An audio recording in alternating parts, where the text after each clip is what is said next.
Hello all today நம்ம என்ன word learn பண்ண போகிறோம்னு பார்க்கலாமா? ஸ்பூக்.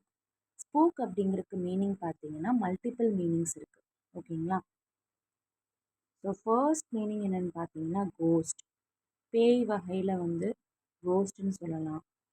செகண்ட் மீனிங் என்னென்னு பார்த்தீங்கன்னா ஸ்பை அல்லது இன்டெலிஜென்ட் ஏஜென்ட். சரிங்களா? இன்டெலிஜென்ட் ஏஜென்சியும் ஸ்பூக்குன்னு சொல்லலாம். தேர்ட் மீனிங் என்னென்னு பார்த்தீங்கன்னா ஸ்கேர் பண்ணுறது, பயமுறுத்துறது, ஃப்ரைட்டன் பண்ண வைக்கிறது, to make someone frighten. சரிங்களா? அதுவுமே பயமுறுத்துதலுமே ஸ்பூக்குன்னு சொல்லலாம். சரிங்களா? இதுக்கு க்ளூ இப்போ ஃபிக்ஸ் பண்ணிடலாம். ஸ்பூக்கை ஸ்பூன்னு ஞாபகம் வச்சுக்கோங்க.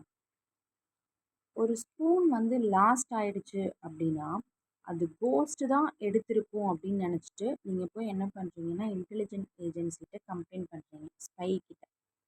சரிங்களா? அவங்க உடனே பயந்துடுறாங்க அப்படின்னு சொல்லி க்ளூ ஃபிக்ஸ் பண்ணிக்கோங்க. ஓகேவா? ஸோ அது கோஸ்ட் தான் எடுத்திருக்குன்னு சொல்லிட்டு நீங்கள் கம்ப்ளைண்ட் பண்ணும்போது அவங்க பயமாயிடுறாங்கன்னு சொல்லி க்ளூ ஃபிக்ஸ் பண்ணிக்கோங்க. ஓகே, ரீகேப் செஷனில் என்ன வேர்ட் லேர்ன் பண்ண போகிறோன்னு பார்க்கலாமா? டிஸ்ரப்டிவ்.